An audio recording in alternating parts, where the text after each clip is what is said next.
everybody, I'm Rue. And And I'm Janelle. And thank you. Welcome to episode 20 of Cocktails and Compliance, live from ResMania. So it's the last session of the day. Thank you guys for hanging in there. I know the cocktail helps, right? But we appreciate you guys being here. Sorry it's a little chilly in here. Just keep drinking. You'll warm up soon. It'll be fine. No one will care. No one will care. Okay, so we have special guests. We have podcast newbies. So you might have seen Raychel earlier, Raychel Yaggy, who is the founder of Align Compliance Solutions. Nice to be here. And we also have super special guest, Kendrick Coble, who is asset manager at CAHEC and apparently knows half of you in the room. I know, it's like old home week here for him. Every time I talk to somebody, he's like, I know them and I did this. Y'all, I love the affordable housing community. Absolutely. Yeah, I love it. You guys are awesome. I know, I almost said we'll take a poll. Who doesn't know Kendrick? But then we don't want to make it weird. Okay. There we are, because I forgot about the slides, because we don't normally have slides for this. You usually just get me and Rue and a cocktail. What's the real star of our show? I'm not. Rue did the slides. The cocktail. Okay. So our cocktail, did everybody get one? Everybody got one? I know some people were like, they're bringing more. I love this hotel. Fantastic. So, a little something different. It kind of matches, it matches your name tags. We took them off because we didn't want to look like tourists. But it matches your name tags. These are, we know not everybody likes tequila. We do. We tend to have a lot of tequila cocktails. But these are vodka sunrises. So, they're pretty. Somebody already enjoyed theirs and is ready for round two. Not going to pick on people in the front. Also known as the ResManiac, by the way. We have a name for it. Oh, my bad. It's the ResManiac. How about that? Woo! See? Yay. Love it. And sponsored by our friends at DeSilva Housing Group. Cheers, Jenny and DeSilva Housing Group. Cheers to all of you. I heard this is pretty good. Let's see. It is pretty good. It's amazing. Cheers. Cheers. What? I think we have to pick a word of the day. Wow. So y'all don't know about the word of the day game, do you? Yeah. Some of you know about the word of the day Some game. of you. A drink. Yeah, yes. They're not shots, Tammy. It's a sip. That's a different bar. That is later. That's Tammy, have you had a rough day? She needs a shot. We might be able to help you out a little bit later. I don't know. We have used HUD. We've used Affordable. The time we used Hotma, everybody was just done. Like 15 minutes in, we ran out of drinks, and y'all were feeling real good. I don't know. I'll take suggestions for the word of the day. Somebody. How about Natma? Natma? Natma. We haven't done Natma. So Jenny coined that. I got it from Jenny. So we've gone from Hot Mama Mess to Hot Mess to now we're at Natma. So, all right, Natma it is. Natma. I think we even got Larry Keys to say Natma on the big stage. Did you see what I did there? There you go. Y'all got to keep up. Y'all got to pay attention, be alert, and on your toes. Larry's Be so alert. tired of talking about that. See, she's going to run out soon because I'm going to say Natma again. And then there she goes. I said it. I said Natma twice. I'm trying to help Tammy out because she wanted shots. All right. So we're going to dig in. I remembered my notes. I almost forgot. See, Oh, good. I I'm knew glad somebody does. you would remember your notes. I mean, we can always just tell stories, but Oh, we're going to tell stories, but they may be prompted by notes. All right. So we are going to start off with just telling us what's on your mind. well, first, Oh, we did never mind. introductions. We did My introductions. bad. I was like, I'm Cutting sorry. you off. Hello? She also talked into the antenna. I did that during my she- mic check. She also did it about 10 minutes ago. I'm like, what are you doing? Can you hear me now? For the record, when we do this in studio, this is what she does to me every time. I'm like, we're going to do this in one take. She goes, no, we're not. No, we're not. So anyway, we are, recording, but this is live, so I can't edit it too much. So, okay, can we go back to my notes? Yes. All right. So, what's on your mind? Which one of you would like to start? What do you want to know? Well, I already know everybody. Let's talk about. At first, you talked about HOTMA training. I didn't say NOTMA because you're getting low. So, oh, she's helping you out. She's right behind you. Oh, I did say it. Wow, way to keep me honest. Good job. Good job, you guys. I have a meeting at 4:30. This is gonna be super fun. Okay. So, Kendrick, from an asset manager perspective, thinking about HOTMA, what are you guys doing to get ready? Are you thinking about getting ready? Are you tired of thinking about HOTMA? All the above. All of the above. Okay. But Fair. we are attending trainings, workshops, getting ready to be able to audit files, to know what we're looking at, so we can ensure that our properties are in compliance once it comes into effect. Which program were you going to be in compliance with? Well, Now you're asking a trick question. I don't think anybody really knows, do they? well, of course, our portfolio, we have LIHTC, Yep. rural Yep. development, and some HUD. Are they layered? Some properties are layered. That's the ones I was talking about. Some are layered. So we are just waiting for it to kick in. But in the meantime, we're trying to get as much training as possible so we're able to be effective for our partners. Yeah. That's all we can do at this point in time. Well, and you said, and remind me, how many states are you in from a tax we credit are perspective? in 12 states. So you're in a good time. We're having a wonderful time. Yeah. So we're from southern Pennsylvania all the way down to Florida, as far as west as Kentucky, Tennessee, and Mississippi. So including the D.C. area as well. You know he's from the South when he says West. It's Oh, Kentucky. here we are. Tennessee. That's awesome. And proud of it. I know. We love that. We love that.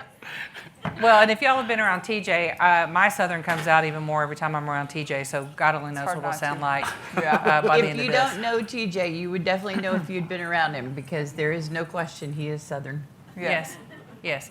But that is a lot to keep up with. So It's a you've got lot. 12 states. I'm sure. Now, I do not have 12 states. Okay. CAHEC has total 12. is 12 states. I have Georgia, Alabama, Mississippi, Florida, and rural Tennessee.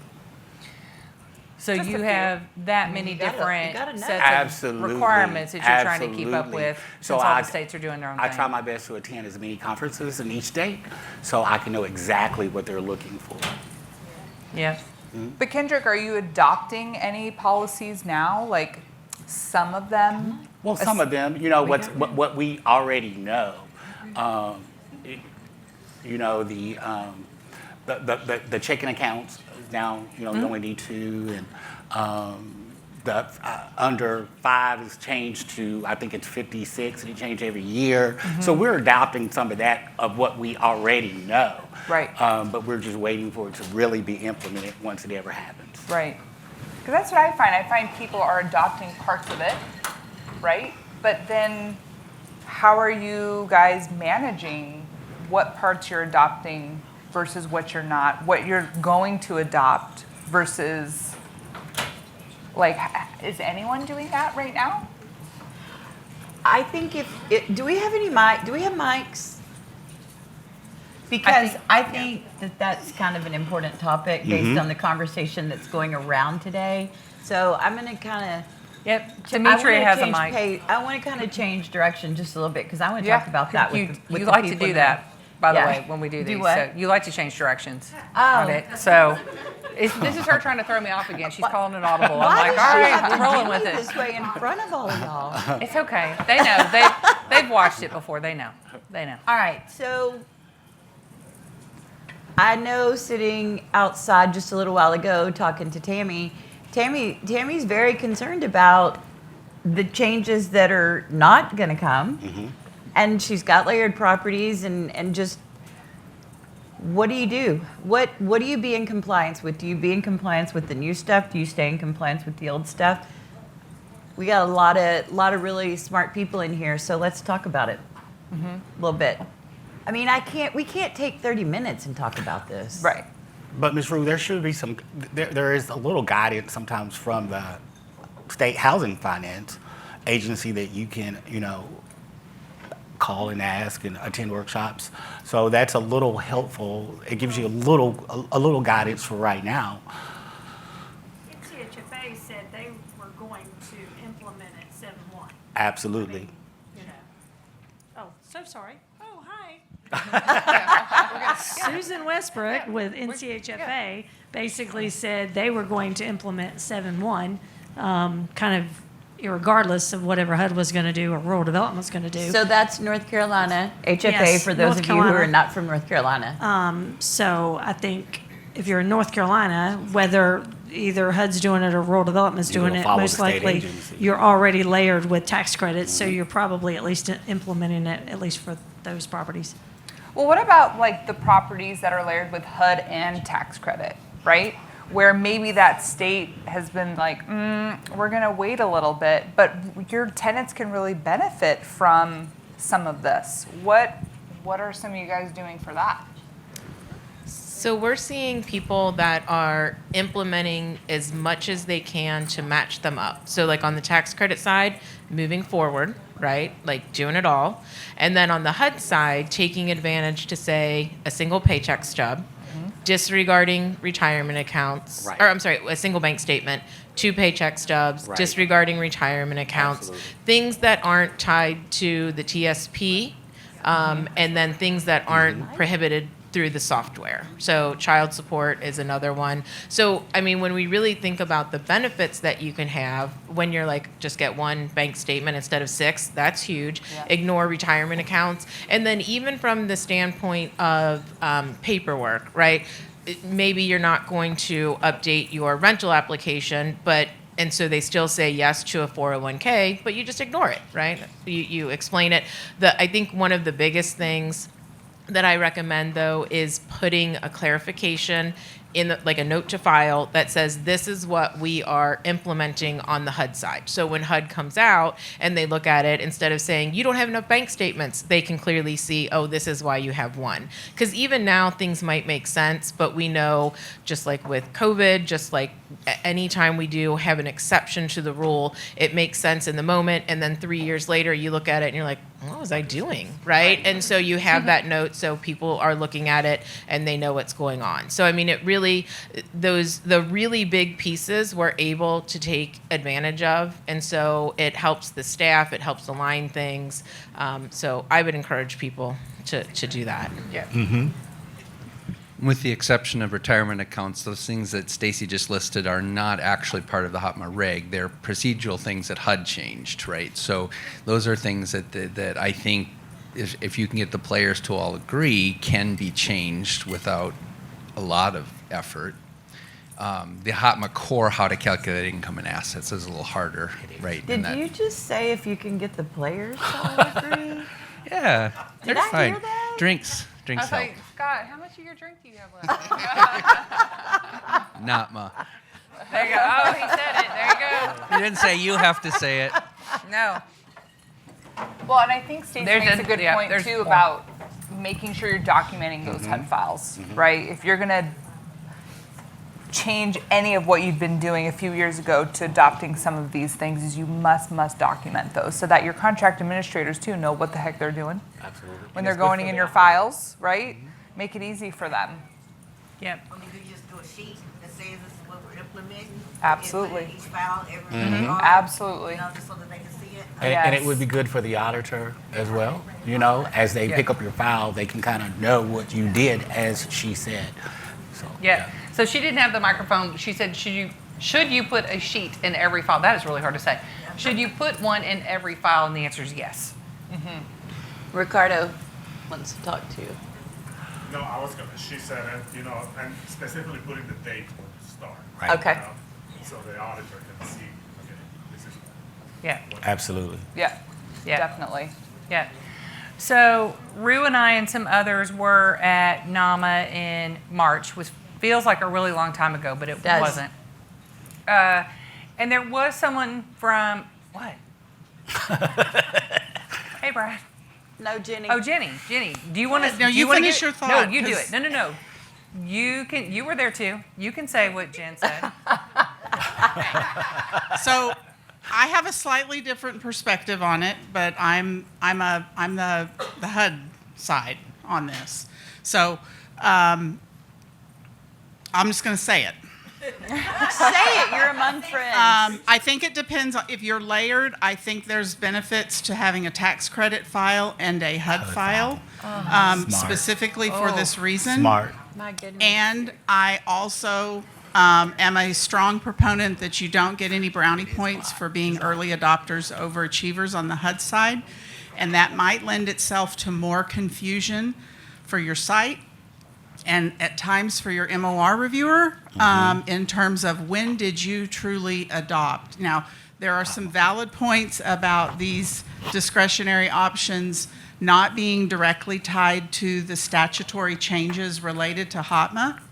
But I think at any point when you get to the point where you're using the available rent override feature, I think that's where we draw the line. We just lost Rachel. Yeah. And there were a few other You gasps lost me from the at audience. that point. So, I think you have to make an informed decision about how sophisticated the understanding of Just go get it. where I do won't you make draw fun the of you. line on HOTMA. And they put some points out there on the website that they immediately then took down. Correct. So you can't necessarily see some of those resources on the new revamped HUD website. But HUD did kind of take a stance in terms of saying there are specific sections in the HOTMA regulations that you should wait to implement until you are fully implementing Tracks 203A. So When might that happen? Not ma. I'm not sure. You got that just in time. I feel like 203A started like in 2010 or 2007, I feel like I was still in 2007 or college. something. And to that too, I agree with you. Anything kind of software related, right, is not recommended. I wouldn't recommend it. But it's hard not to implement the things that really benefit the residents and benefit like your processes, like the going up to the 50,000 and then, the one bank statement, the 2 pay stubs. Like, it's kind of hard not to do it, and it's really beneficial, but you have to notate it. And it is hard, especially if you have the layer too. But it's not only beneficial for the resident, it's also beneficial for the staff. Yeah. Because I've been there. I've been a site manager, a regional manager. It's a lot of work. So it's also beneficial for the staff as well as the residents. Yeah. Yeah. So All right. I was going What? to say we probably need to get back on our agenda. Look at I was her looking looking at- at me like I'm You're not in trouble. You're not in trouble. No, you're good. I'm like, yep, we talked about that. Oh, see? Yeah, we're doing good. We're awesome. So one of the things that I wanted to say, we were at NAMA recently, and someone from HUD did come because we were concerned. We weren't sure if anyone was going to. And it's going to shock you. The question came up like, hey, what's going on with this implementation deadline? And they were like, yeah, we're going to miss it. I don't know why y'all are so worried. Don't y'all all know we're going to miss it? We're like, we have known for a really long time. What we would like is, something in writing. That'd be cool. So that was like a month ago, and I don't think we've seen that. And that's why Tammy wants shots, because she's waiting for that notice to come out. But Yeah, because RD has already said we're implementing 7.1. Correct. yeah. Oh. And Oh. then today Larry Keys in his address said that he was, She's trying to give you a microphone. RD said they're implementing no matter what, 7.1. And then Larry Keys said today that if HUD decides to push it, then RD is going to follow suit and push it. So, Oh, the plot thickens. Interesting. but we have a ton that we need to be doing right now for 7.1 research. Yeah. And we don't know what to do. I just make stuff up. I feel you because, and we know I from do a that all the software time. perspective, when we were at NAMA back in October, we had said, let's back this timeline up. Let's talk about when we need to have all of these things done, when software has to be done, so you guys could start those 7-1 research. And they're like, yeah, we get it. And I was like, okay. And they said, well, we can change the date if we need to. And I'm like, you're gonna need to. So I don't know why they haven't put it out yet. She genuinely was surprised that people were stressed out about this, which was shocking. Yeah. Just shocking. And I was trying to see in my notes, I want to say, and Jenny, keep me honest, I thought she said they were looking at realigning with something that they were doing on another CAH? side. Yeah. So, I am not a spokesman for HUD, and I am not saying this on behalf of HUD, but I think there's high probability that they will probably align it with an indefinite date with the PIH programs, just for simplicity. The idea was also pitched that maybe we just implement on things to give some reprieve to properties that have done RAD conversions, because there's a huge element of 203A that would save a lot of spit and bubble gum fixes that we've had to do for RAD conversions. So whether or not that's going to, have any momentum, I don't know. Yeah. And I know this is going to shock you guys, but we still don't have specs, and they still haven't sent the forms to OMB for approval. So stay tuned again. For I feel like we've been waiting on forms since like 2001 or Well, something. and remember that gift that they gave us right in October at NAMA, where they posted. Oh yeah, on the. And what they is it? said, Drafting "Oh, table. here are the yes, that thing. yeah, Yeah, the that. drafting table," but they never made it. So you can't even make comments, right? Right. There's nowhere to send them to. No, there's not. All right. So if we hear anything, we're happy to share. We'll see. We'll see. All right. Let's talk about something else. How about Inspire? Ooh. Oh. Dang. That was okay. like a wave of emotion. Ooh. like we hit a little nerve on that one. How are you guys doing? Kendrick, or have you guys? Oh, we have to start with me. I was don't have a lot to comment on Inspire. I was joking. Actually, You knew the odds were you were going to get called on at Of some course, point. Okay. of course. Actually, All right. I had some inspections in Georgia recently, and two of the site managers was very excited about Inspire. They said that it was went very well. They enjoyed it. The scores went up compared to using the old UCPCS. Am I correct with that? Yeah, there we are. That one. So they were very excited, and they were gung-ho about it. So I know that they're focusing, and I made sure to ask, am I conducting my inspections the way that the Inspire person did for them? And they said yes. The focus was really on the inside of the units, and so therefore their scores went high. So far, I've only had 3. No complaints from the field as I'm out. Have you done any specific training or anything around this? Have I? I mean, has CAHEC? CAHEC? No, but we probably will be doing some during our conference that's coming up. Okay. So yes, CAHEC, we have attended quite a bit of Inspire training. So yes, we have attended training over and over and over, but our conference is coming up in June, so I'm pretty sure it will be addressed there as well for our partners. So yes, that's a good question. Well, and I was going to say, I know you have to deal with your general partners quite a bit. So what happens if you are either doing an Inspire inspection or you're prepping for that, and you know that there's some things that you need to fix? Like, how are you dealing with your GP on that? We're taking pictures, documenting, and sending to them, and then giving them 30 days to correct, and quoting the Inspire guidelines of correcting it. Okay. All right. I'm sorry, I can't let this go without just throwing a shameless plug out there for our amazing inspection product, Site Comply, In Check. Just take a look at it, guys, for affordable housing. visited them. I'm not the salesperson, I don't sell it, but it's awesome for inspections. So if you guys are struggling with inspections or pre-inspection, take a look at it.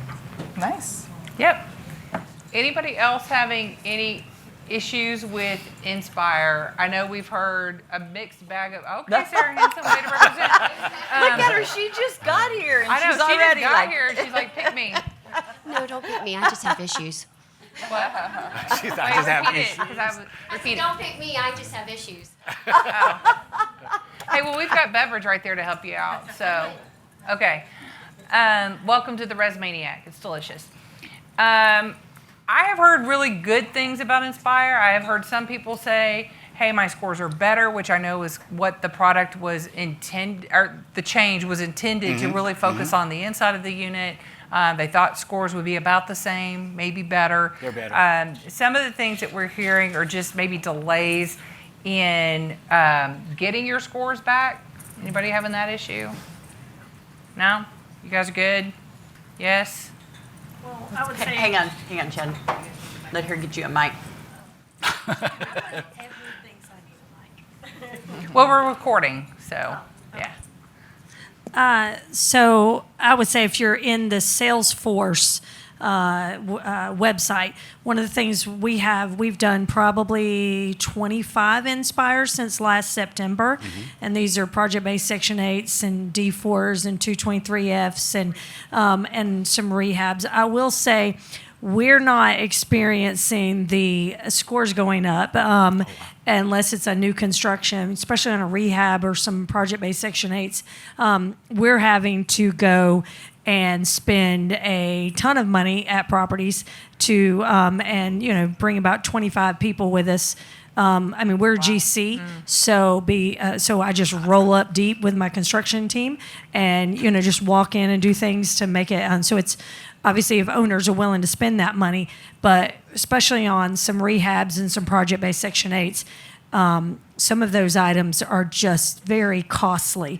But back to the one thing I would say, if people are having a hard time getting scores, you need to be in the Inspire Salesforce. And a lot of people didn't. I didn't think that HUD did a good enough job of rolling that knowledge out.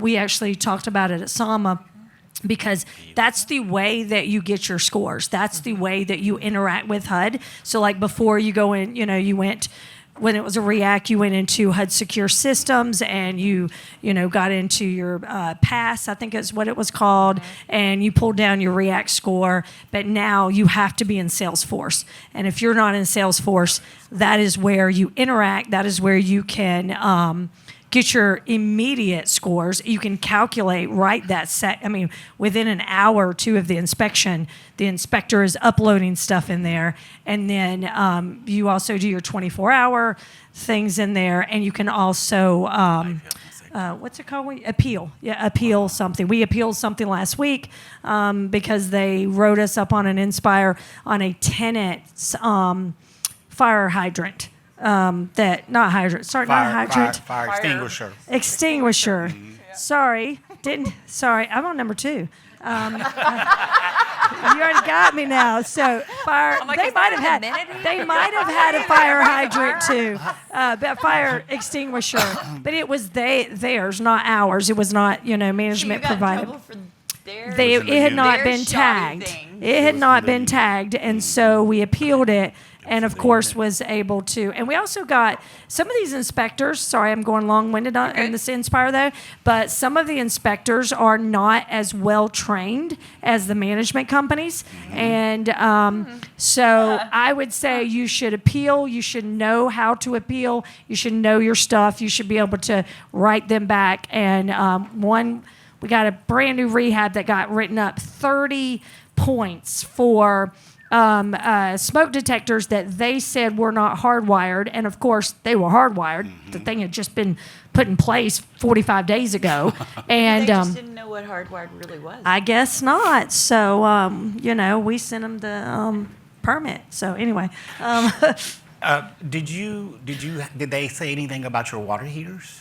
Oh, With yeah, the- I mean, with the pressure relief valve being 2 yeah, to 6 the inches problem that above. we're having I is know that's a big we're having finding. inspectors that are literally kind of all over the place. So once you've had a couple of them and you know enough, I'm probably, I don't know if there's a trainer here, but John Emery is a really good trainer. We just had him at the Mid-Atlantic Affordable Housing Conference, USG. and I think he's coming to CAHEC He as is. well. He is. And he is a great Inspire trainer. I'm sure there are He others, is. I have to but definitely get your people trained and knowledgeable enough and be willing to fight the score inside of Salesforce. I know you can see it over here. You triggered some serious PTSD over here. There was some head nodding. I thought you were going to get an amen. She's waiting Yeah. for me to say something. Yeah. I don't think I need a mic, recording or not. So I think that my properties, I have some older properties, and they were probably went through the Inspire inspection very, very early. And I think as we were getting our score, we probably went through a couple different versions of their book coming out. I definitely think that they score a lot harder.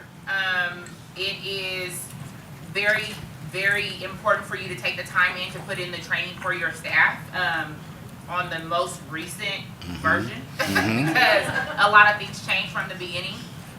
But you can fail off of one unit, so just like be really careful. And it's like That's crazy. documentation. I have to say, one, my inspector and the person from HUD that kind of went back and forth with me was like, you can definitely appeal, which we didn't initially, but after that, like that's something that you definitely want to do. But Bless you. oh, I'm sorry. I don't know. No, keep going. But I definitely just think that, like I said, it's just a harder process. I think the person that did mine, me and her have a great relationship. She's done React for me for years. They are not as trained as they could be, and so they have definitely a lot of questions. But like documentation is the best thing. Going into the system, they want photos, they want work orders and everything else. And then if you do not pass, you do go through a 100% inspection. And I think that because of how, which I didn't pass one of mine, so we did go through a 100% inspection, and I think we were harder on ourselves than we needed to be. But after that, I think that we learned a lot by going through that process. So just definitely stay in your units, making sure that if you identify a resident that has some issues, go into their units more often, because I believe that between our our Inspire inspection prior to preparing for that and after doing a 100% inspection, this resident, literally, we had documentation of like fixing it one week, it was broken again the next week, fixing it again, and it was broken again. But we had that documentation to be able to provide so that it helped us. So definitely, if your state requires you to be in the units once a year, I would say probably be in there 4 times. Wow. Wow. That's a good tip on getting into the Salesforce, though. Until you get it under control and you know which residents that you need to Focus on. address. Yeah, Michael, she's bringing you the microphone.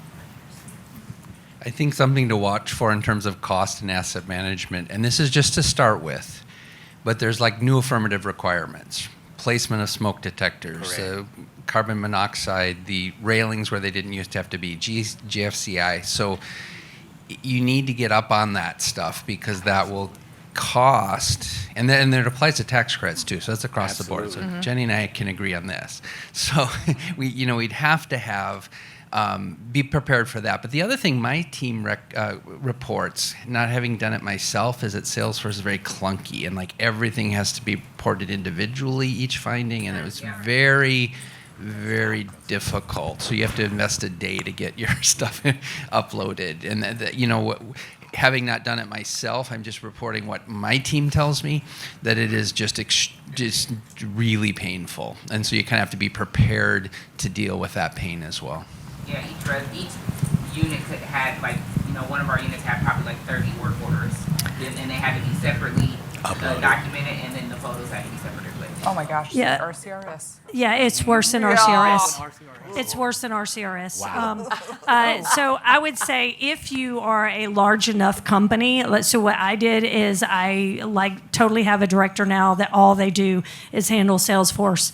and RCRS just Wow. because, I mean, that's their job, literally, to be interacting. lot. Because the problem that we had is that we had, we call them directors, regionals, but I had, 25 regionals sending 25 different ways to certain things, uploading, then they give a picture, or this picture isn't right, or so if you've got a large portfolio, having one person that becomes the guru of Salesforce, and you are absolutely right, it is clunky because every single item is inside of Salesforce.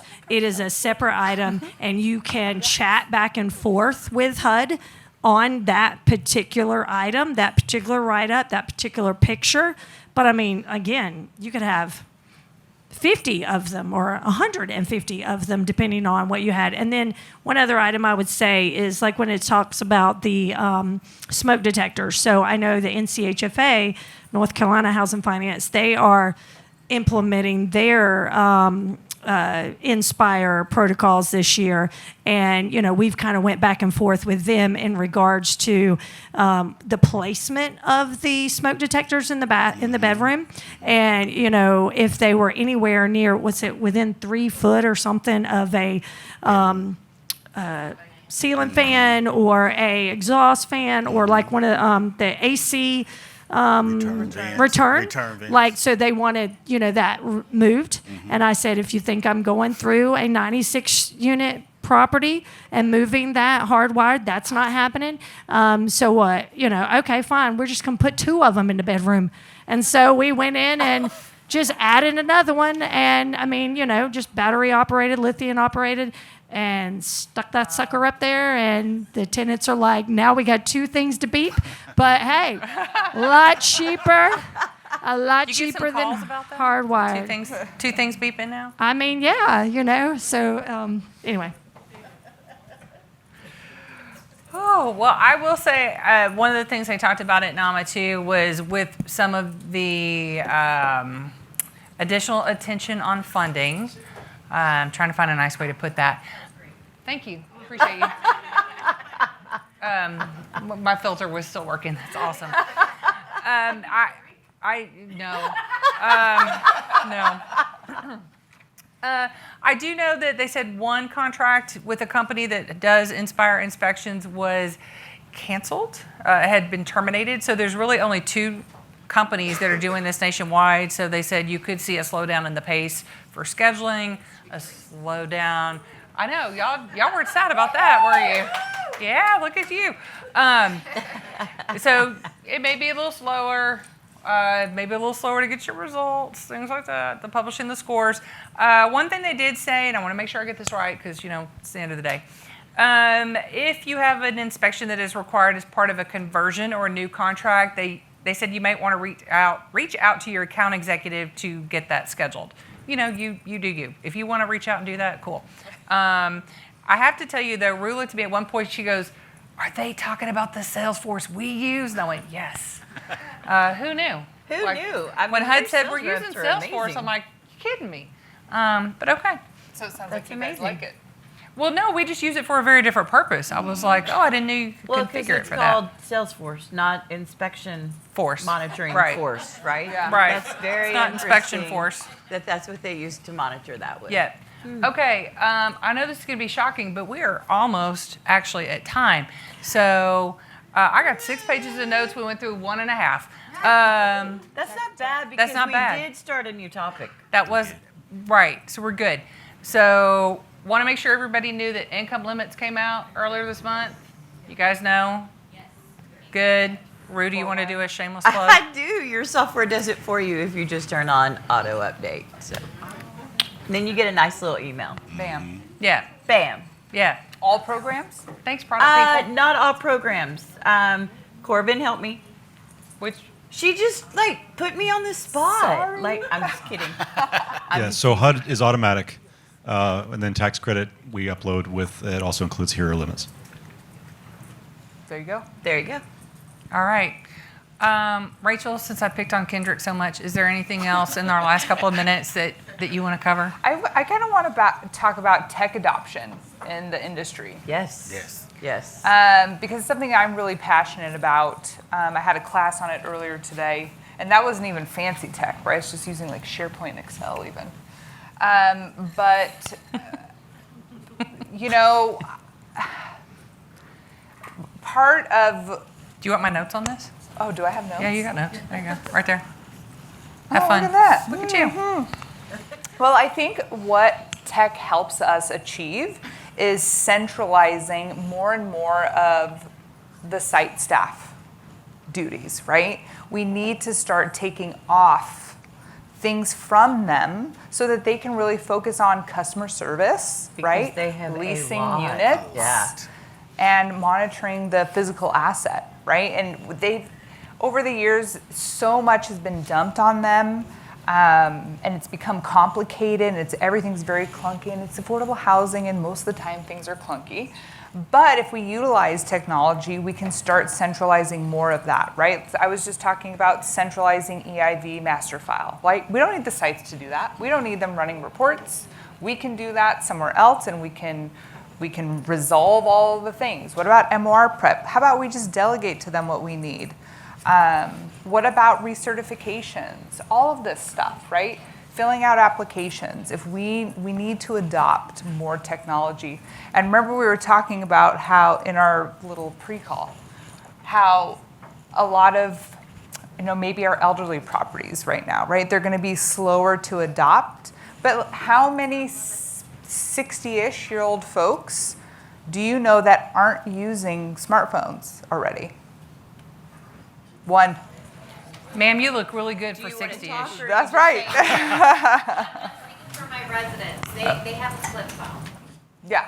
Okay. Yeah. Okay. And that's fine. That's but fair. 15 years ago, we would be like, oh, no, my elderly property is not doing anything. But now, 15 years, and now it's today, they are, right? And then in 5 to 7 more years, It'll be phased out. we're doing it, right? So I would even say for those elderly properties, don't be scared to start adopting some technology. But what about their children? No. Yeah. Greg, you're only like 37. I had to set up their email. They didn't even have an email. So Like they for got me to Social send them Security like a form to even sign a lease or, I would love to implement our compliance forms in ResMan so they can just do it digitally. But the problem is I have to create their email. They need to come in the office because they have a flip phone.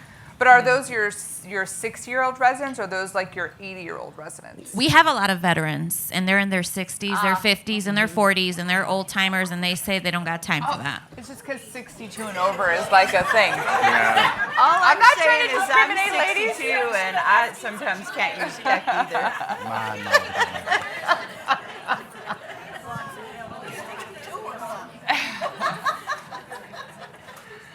But whatever we can do to help take things off the site staff, and because how many people are having such crazy staffing challenges, right? Where all of our tenured property managers, for example, they, 15 years ago, they wanted to do all the things, right? They wanted to take ownership of these properties, and now it's harder to do that. Or they're, maybe they're retiring or they're going up to corporate level positions. And now we're bringing in a lot of green staff, right? A lot of training needs to happen. So the more we can take off the site teams and bring those into centralized with like the experts of whatever that task is, your new green managers can really focus on those 3 main points. Well, we do know technology is the new wave, and even if you are going to rent an apartment from a conventional community, they're not entertaining you anymore. I did in Atlanta, and I was so like, oh my God. I mean, the lady hit the little call button, what do you want? You can go online, you can complete the application, and have a good day. So, I mean,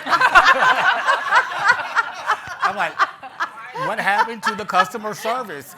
So, the cookies and the drinks. Because they're so busy. But they're not as busy as we are in affordable. There is no way they're as busy as we are in affordable housing. I mean, we do a lot. So People just said I would prefer that, and for me, Well, it's like I need to see who got my Social Security. absolutely, I'm on the same page with you. But Application online, I want to sign my lease online. And I had to do all of the above, and it was, and Brady, it was a big, Brady, it was a big experience for me because I wasn't used to it, but you are correct. We are going to have to eventually Adapt. to technology. I mean, all we hear now is AI. I mean, I'm like, oh my Sure, goodness. that's something too. Out there though, because of all that you can do without nobody seeing your face, that's why fraud is so high. See? It contributes. We talked about that. But Alicia applied. Correct. So- We talked about that, doing that little thing as well. Yeah, you're Yeah. right. Yeah. We're seeing that.